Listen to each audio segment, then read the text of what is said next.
Hello everyone, welcome back to your channel knowledge with CK. हम लोग पढ़ रहे हैं हल्दीघाटी का युद्ध। पढ़ लिया है और हमने ये भी देख लिया है कि महाराणा प्रताप इस युद्ध में विजयी हुए हैं। वैसे तो इतिहास में यही दर्ज है कि ये युद्ध अनिर्णायक युद्ध था, यानी कि डिसिसिव बैटल ये नहीं रहा। लेकिन चंद्रशेखर शर्मा, जिन्होंने अभी ये इस बात को प्रूव किया है कि महाराणा प्रताप इस युद्ध को विजयी हो गए थे, क्योंकि अगले 1 साल के अंदर अंदर उन्होंने वहाँ पर कई पट्टे वितरित किए थे, जो इस बात को प्रूव करते हैं कि विजयी कौन हुए थे, महाराणा प्रताप हुए थे। ये बात प्रूव हो चुकी है। आगे चलते हैं हम लोग कि इस महाराणा प्रताप के हल्दीघाटी के बैटल के बाद क्या हुआ था। तो देखो, महाराणा प्रताप को मेन मोटो क्या था अकबर का कि किसी तरह से महाराणा प्रताप को पकड़ा जाए और उन्हें गुलामी स्वीकार करवाई जाए। ये उसका मेन मोटो था। किसका? अकबर का। लेकिन ये मोटो कभी भी पूरा नहीं हो पाया। देखिए, हम क्या देखते हैं, हम ये देखते हैं कि हल्दीघाटी के युद्ध के बाद मुगलों के पास कुंभलगढ़, गोगुंदा, उदयपुर और आसपास के ठिकानों पर अधिकार हो गया था। लेकिन इतिहास में ये बात दर्ज है कि 1576 में हुए हल्दीघाटी युद्ध के बाद भी अकबर ने महाराणा को पकड़ने या मारने के लिए 1577 से 1582 के बीच में करीब 1 लाख सैन्य बल भेजे थे। अंग्रेजी इतिहासकार ये लिखते हैं कि हल्दीघाटी युद्ध का दूसरा भाग, जिसको उन्होंने बैटल ऑफ दिवेर कहा है, मुगल बादशाह अकबर के लिए करारी हार सिद्ध हुआ था। देखिए,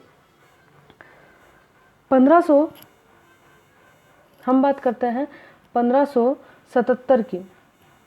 1577 में क्या हुआ था कि अकबर ने भेजा था किसको? शहबाज खां को। शहबाज खां 3 टाइम गया है महाराणा प्रताप को पकड़ने के लिए, उनको बंदी बनाने के लिए, लेकिन तीनों बार वो असफल रहा है। पहली बार गया था 1577 में, उसके बाद गया था 1578 में और उसके बाद गया था 1579 में, यानी कि 79 में, 77, 78, 79। मैंने आपसे कहा था कि कुंभलगढ़ वो किला था जिसको ढूंढने में भी अकबर को टाइम लगा था। कितने? 2 साल लगे थे। 1576 के हल्दीघाटी के युद्ध के बाद तकरीबन 2 साल के बाद, यानी कि 78 में जाकर उसको कहीं कुंभलगढ़ का किला मिलता है और कुंभलगढ़ को मुगल अपने अधीन कर लेते हैं। हालांकि ये युद्ध शहबाज खां से प्रताप हारते हैं, लेकिन फिर भी मैंने आपसे कहा कि अकबर का मेन एम है महाराणा प्रताप को बंदी बनाना, लेकिन तीनों ही बार हुए युद्ध में शहबाज खां को मुँह की खानी पड़ती है और प्रताप हर बार उसके हाथों से निकल जाता है। यानी कि 3 बार में भी शहबाज खां उनको नहीं पकड़ पाया है। पहली बार कब हुआ? 1577, 15 अक्टूबर 1577। सेकेंड टाइम 3 अप्रैल 1578, जब कुंभलगढ़ इनके अधीन चला जाएगा, लेकिन महाराणा प्रताप पकड़ में नहीं आएंगे। और फिर 15 नवंबर 1579 फिर से एक बार शहबाज खां को भेजा जाएगा, लेकिन इस बार भी शहबाज खां असफल होकर लौटेगा। इसी दौरान महाराणा प्रताप की मुलाकात होती है किससे? भामा शाह से। नाम आप सबने सुना होगा भामा शाह का। भामा शाह। इसी दौरान भामा शाह से उनकी मुलाकात होती है और भामा शाह अपनी सारी संपत्ति जो है एक तरह से महाराणा प्रताप के हवाले कर देते हैं, ताकि महाराणा प्रताप अपने युद्ध को जारी रख सके, अपने सैन्य अभियान को जारी रख सके। कहाँ इनकी मुलाकात होती है? चूलिया गांव में। चूलिया, ये गांव का नाम है। यहाँ इनकी मुलाकात होती है भामा शाह से और भामा शाह ने अपना सारा धन जो है इनके नाम कर दिया है। एक तरह से इनको सौंप दिया है कि आप क्या करो, सैन्य अभियान जारी रखो और राजस्थान को हो सके तो अकबर से मुक्त करा दो। महाराणा प्रताप ने भामा शाह को अपना प्रधान बनाया। एक तरह से वो उनके फाइनेंसर भी थे और एक तरह से एडवाइज़र भी थे। कौन? भामा शाह। आगे बढ़ते हैं हम लोग। आगे क्या कहता है कि कर्नल टॉड क्या कह रहा है अपनी किताब में? कर्नल टॉड ये कह रहा है कि हल्दीघाटी का युद्ध क्या है? थर्मोपोली ऑफ मेवाड़ है। बिल्कुल वैसे ही दिवेर का युद्ध क्या है? मेवाड़ का मैराथन है। देख लीजिए कि मैराथन क्या है। सन 490 ईसा पूर्व की बात हो रही है, ये बीसी की बात हो रही है ना। मैराथन नामक स्थान पर यूनान क्रेमिडियाट्स और फारस के डेरियस के बीच में एक युद्ध हुआ था और इस युद्ध में किसकी विजय हुई? यूनान की विजय हुई। इन दोनों में कंपैरिजन क्या किया है? कंपैरिजन करते हुए टॉड ये बताता है कि 4 गुना बड़ी सेना थी यूनानियों से अगले की, लेकिन फिर भी यूनानी उनसे बहुत ही बहादुरी से लड़े। तो वो अपने वहाँ की एक घटना के साथ दिवेर के युद्ध को कंपेयर करते हुए बताते हैं कि दिवेर के युद्ध में भी यही था कि रेशियो क्या था, 1:4 का रेशियो था। उसके बावजूद भी महाराणा प्रताप की सेना बहुत ही बहादुरी से लड़ी और न सिर्फ लड़ी बल्कि विजय का डंका भी बजाया। आगे देखते हैं हम लोग। आगे कहता है, दिवेर युद्ध की योजना महाराणा प्रताप ने कहाँ बनाई थी? अरावली स्थित मन की आवास के जंगलों में बनाई थी। भामाशाह द्वारा मिली राशि से उन्होंने एक बड़ी फौज तैयार कर ली। बीहड़ जंगल, भटकाव भरे पहाड़ी रास्ते, भीलों, राजपूत स्थानीय निवासियों की गोरिल्ला सैनिक टुकड़ियों के लगातार हमले, रसद, हथियारों की लूट से मुगल सेना की भी हालत खराब होने लगी थी। तो हम ये देख रहे हैं कि किस तरह से महाराणा प्रताप हावी रहे हैं किस पे? मुगल सेना पर। एक लंबा अभियान छेड़ा है देखा जाए तो अकबर ने, लेकिन फिर भी वो महाराणा प्रताप को अपने अधीन नहीं कर पाया है। कितनी कोशिश है देखो उसकी, कब से कोशिश करना शुरू किया उसने? 1570 से कोशिश करना शुरू किया और 85 तक वो कंटिन्यू कोशिश करता रहेगा। लेकिन इस पूरे टाइम पीरियड के दौरान कहीं पे भी अकबर विजयी होता नहीं दिख रहा है, क्योंकि महाराणा प्रताप तो उसकी पकड़ में आ ही नहीं रहे हैं। यही अपने आप में एक बहुत बड़ी बात है। आगे देखते हैं हम, आगे क्या कहता है कि महाराणा प्रताप जो है उन्होंने कमलनाथ पर्वत के पास में आवड़गढ़ नाम की एक जगह है, उसे अपनी अस्थायी राजधानी भी बनाई थी। ये भी इस बात को प्रूव करता है कि महाराणा प्रताप क्या रहे थे? विजयी रहे थे। यहाँ पे मैं एक और घटना का जिक्र आपसे करना चाहूँगी।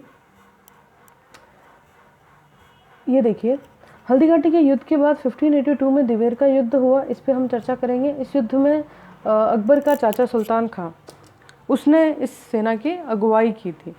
महाराणा प्रताप ने क्या किया था? अपनी सेना को 2 भागों में बांट दिया था। एक सेना का नेतृत्व तो महाराणा प्रताप खुद कर रहे थे और दूसरी टुकड़ी का नेतृत्व कौन कर रहे थे? महाराणा प्रताप के सुपुत्र कुंवर अमर सिंह कर रहे थे। ठीक, अब ये देखिएगा आप कि अगर ऐसा नज़ारा किसी के सामने हो तो बंदे की क्या हालत होगी। ये भामाशाह हैं जिनके बारे में मैंने आपको बताया कि भामाशाह ने महाराणा प्रताप को अपनी सारी धन संपत्ति दी थी। भामाशाह ओसवाल परिवार से थे और ओसवाल परिवार के भारमल के यहाँ इनका जन्म हुआ था 1547 में। ठीक, इन्हें मेवाड़ के रक्षक के रूप में भी याद किया जाता है। ये देखिए, ये है वो नज़ारा जो मुझे लगता है महादेव के अतिरिक्त किसी को भी भयभीत कर सकता है। अगर ऐसा नज़ारा हो तो मुगल सेना की हालत क्या होगी, आप ये सोचो। मतलब कैन यू इमेजिन कि तलवार की एक धार से, मतलब एक ही वार किया महाराणा प्रताप ने, और ये जो बंदा है ना, इसका नाम है बहलोल खान। बहलोल खान, इस बंदे को धराशायी कर दिया। ना सिर्फ इसको किया, साथ में घोड़े को भी कर दिया। सुनने में बड़ा अजीब लगता है। तुम लोग तो ऐसा करना, किचन में जाके लौकी भी एक बार में काट के देखना कैसा लगता है। तो यहाँ तो पूरा का पूरा बंदा अपने घोड़े समेत है, जो महाराणा प्रताप के एक वार से घायल हो गया। देखो ज़रा इस नज़ारे को, और इस नज़ारे को देखने वाली मुगल सेना की क्या हालत हो रही होगी, और इस नज़ारे को देख के महाराणा प्रताप के वीर सैनिकों के अंदर कितना जोश भर गया होगा, जिनका सेनापति इतना शूरवीर हो, इतना बलशाली हो। उस सेना का जो मनोबल है वो कितना हाई प्रोफाइल हो जाता है। ये देखिए आपके कितना बढ़ जाता है उसका मनोबल। तो यहाँ पर कुछ ऐसा ही मनोबल बढ़ा रहे हैं महाराणा प्रताप अपनी सेना का। किस माध्यम से? इस बहलोल खान की एक तरह से पूरी की पूरी, मतलब 2 पार्ट में से डिवाइड कर दिया है, एक ही वार में किया है बहलोल खान को भी और उसके घोड़े को भी। अच्छा, ये चमत्कार इन्होंने ही नहीं किया, इनके सुपुत्र ने भी किया है। देखो इस नज़ारे को आप ढंग से देखो, फिर मैं इसे एक्सप्लेन करती हूँ। इनके हाथ में आप भाला देख रहे हैं, और ये भाला है कुंवर अमर सिंह के हाथ में। ये कुंवर अमर सिंह है, ठीक है, इनके हाथ में ये भाला है। और ये जो सामने बैठा है इसका नाम है सुल्तान खान, वही सुल्तान खान जो अकबर का क्या है? चाचा है। तो जो नज़ारा महाराणा प्रताप ने उस साइड में किया था बहलोल खान को मारकर, वही शौर्य का परिचय, उसी वीरता का परिचय कुंवर अमर सिंह ने यहाँ दिया था। ये जो भाला आप देख रहे हैं, ये भाला अमर सिंह कुछ इस तरह से मारेंगे कि इसके सीने को चीरते हुए ये भाला इस घोड़े को चीरते हुए ज़मीन में जा धंसेगा। ये था चमत्कार इन दोनों पिता पुत्र का। ऐसे गौरवशाली पिता पुत्र थे। लोगों ने हालांकि अमर सिंह के साथ भी ज़्यादा न्याय नहीं किया, बिल्कुल वैसे ही जैसे उदय सिंह जी के साथ नहीं किया, वैसे ही इतिहासकारों ने अमर सिंह को भी एक तरह से नकार दिया। लेकिन ऐसा था नहीं, शेर का बेटा शेर ही होता है, चाहे कोई कुछ भी कर ले। तो ये अमर सिंह का कमाल था, जिसको मतलब देखते रह गई थी मेवाड़ी सेना। इमेजिन भी नहीं किया था कि कुंवर अमर सिंह इस उम्र में इतना बड़ा चमत्कार कर सकते हैं। उधर पिता ने ऐसा किया, इधर इन्होंने ऐसा किया। भाई यहाँ पर परवेज़ भी था, वो तो ऐसा डर के भागा कि वापस उसने मुड़ के ही नहीं देखा। मुगल सेना भयंकर तरीके से यहाँ पे डर गई थी, छक्के छूट गए थे उनके, मुगल सेना यहाँ से भाग गई। और ये माना जाता है कि तकरीबन अजमेर तक राजपूती सेना ने मुगलों को यहाँ से खदेड़ा था। अजमेर आपको पता है कि एक तरह से सेंटर था इन लोगों का। मैगज़ीन फोर्ट में मुग़ल अपने सारे हथियार रखते थे। बाद में अंग्रेज़ों ने भी उसी फोर्ट में अपने सारे हथियार रखे। आपको पता हो तो अजमेर मेरवाड़ा प्रदेश जो है एक तरह से यूटीज़ था अंग्रेज़ों के समय में। तो अजमेर बहुत ही इम्पोर्टेंट था इस लिहाज से। तो वहाँ तक इन्होंने इस सेना को खदेड़ा था। ये था ये थे कुंवर अमर सिंह और अमर सिंह जी के पिताजी महाराणा प्रताप। कितना अच्छा लगता है जब पुत्र इतना बलशाली हो, पिता का ना सीना चौड़ा हो जाता है गर्व से जब बेटा ऐसा काम करता है। और इस वंश में तो आने वाली पीढ़ियों ने मतलब हर वंशज ने ऐसा कोई मतलब महान काम किया है कि पूर्वजों की छाती चौड़ी हो गई है। नो डाउट इतना महान काम किया है, ऐसा ही किया महाराणा प्रताप ने। और अब देखिए यही शूरवीरता का परिचय दे रहे हैं कौन? अमर सिंह। खैर हमारा टॉपिक अभी अमर सिंह जी नहीं है, हम आगे चलते हैं वापस महाराणा प्रताप पर। एक घटना का जिक्र मैं यहाँ पे करना चाहूँगी, अमर सिंह जी से रिलेटेड है वो। 1580 में 1580 में रहीम खाने खाना को भेजा था। रहीम खाने खाना ये वही रहीम है जो कृष्ण की भक्ति में काफ़ी कुछ लिख चुके हैं। रहीम खाने खाना की उपाधि दी थी, बैरम खां का बेटा था ये रहीम। तो क्योंकि रहीम की परवरिश में जोधाबाई का एक बहुत बड़ा हाथ रहा है। रहीम बहुत छोटे थे जब जोधाबाई की शादी हुई थी अकबर से, तो वो जोधाबाई के संपर्क में ज़्यादा रहने की वजह से उनमें कृष्ण भक्ति आ गई थी। तो कृष्ण के लिए उन्होंने बहुत कुछ लिखा है, नो डाउट, भगवान श्री कृष्ण के लिए। यही रहीम खाना गए थे महाराणा प्रताप को बंदी बनाने के लिए, लेकिन इनका परिवार भी उस वक्त साथ में था। उस वक्त कुंवर अमर सिंह जी ने क्या किया था कि रहीम खाना हाथ नहीं आए थे तो उनके पूरे परिवार को बंदी बना लिया था और महाराणा प्रताप के सामने ले आए थे। हालांकि इस बात से महाराणा प्रताप बहुत नाराज़ हुए थे और उन्होंने अमर सिंह को कहा था कि खाना के परिवार को सम्मानपूर्वक वापस छोड़ाओ। तब कोमलगढ़ से तकरीबन 50 किलोमीटर दूर उत्तर पूर्व में मेरवाड़ा का जो सीमावर्ती क्षेत्र है, जहाँ मुगलों का मुख्य थाना था, वहाँ पर अमर सिंह जी ने धावा बोल दिया और उस जगह को पूरा तितर बितर कर वहाँ उनके परिवार को लेकर सामान सहित छोड़ आए। और रहीम खाना वहीं थे, उनकी जान भी बख्श थी और उनके परिवार को भी वहाँ पर छोड़ दिया। ये थे महाराणा प्रताप। उसके बाद 1584 में यानी कि 1584 में दिवेर का युद्ध हो चुका। उसके बाद हम चलते हैं 1584 में क्या हुआ। 1584 में जगन्नाथ कच्छावा को भेजा। भारमल के छोटे पुत्र जगन्नाथ कच्छावा वो आए थे प्रताप के विरुद्ध। जगन्नाथ कच्छावा को भी सफलता नहीं मिली और मांडलगढ़ में उनकी मृत्यु हो गई। मांडलगढ़ जगन्नाथ कच्छावा की क्या हो गई? मृत्यु हो गई, जहां महाराणा प्रताप ने बदला लेने के लिए आमेर के क्षेत्र पर आक्रमण कर मालपुरा को लूटा और झालरा तालाब के निकट शिव मंदिर नीलकंठ महादेव का निर्माण भी कराया। ये जो कंस्ट्रक्शन छोटे मोटे हुए हैं, ये इस बात का प्रमाण है कि महाराणा प्रताप विजय यात्रा पे थे और उन्होंने काफ़ी कुछ वापस जीत लिया था। कुल मिलाकर जो उनको जब वो महाराणा प्रताप जब महाराणा बने तो उस वक्त मेवाड़ का जो एरिया उनको मिला था, जो भूभाग उनको मिला था, लगभग वो सारा भूभाग महाराणा प्रताप ने वापस हासिल कर लिया था कोमलगढ़ समेत। 1585 में यानी कि 1585 में मेवाड़ का जो पश्चिम दक्षिणी भाग है, जहाँ 56 के मैदान हैं, वहाँ पर लूणा चावड़िया को पराजित कर महाराणा प्रताप ने चावंड को अपनी राजधानी बनाई। कब बनाई? 1585 में। और 1585 से लगभग 28 ईयर्स तक अब चावंड ही क्या रहनी है, मेवाड़ की राजधानी रहेगी। ठीक, चलते हैं आगे, देखते हैं। महाराणा ने 1585 में मेवाड़ मुक्ति प्रयत्नों के और भी तेज कर दिए। महाराणा की सेना ने मुगल चौकियों पर आक्रमण किया और तुरंत ही उदयपुर समेत 36 महत्वपूर्ण स्थान फिर से महाराणा ने अपने अधिकृत कर लिए थे। महाराणा प्रताप ने जिस समय सिंहासन ग्रहण किया था उस समय मेवाड़ की भूमि पर जितना उनका अधिकार था पूर्ण रूप से उतना ही भूमि भाग उन्होंने वापस हासिल कर लिया था। 12 वर्ष के इस घोर संघर्ष के बाद भी अकबर उनमें कोई परिवर्तन न ला सका।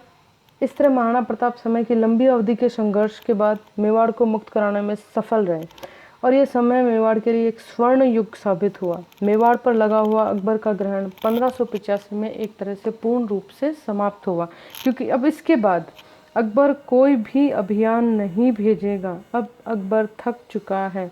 वो 1570 से लगा हुआ था भाई और 1585 तक कंटिन्यू लगा हुआ था। बहुत मेहनत कर ली अकबर ने, लेकिन अकबर को कुछ भी हासिल नहीं हुआ। मतलब एक तिनका भी नहीं ले पाया वो। उसकी कंडीशन ये थी।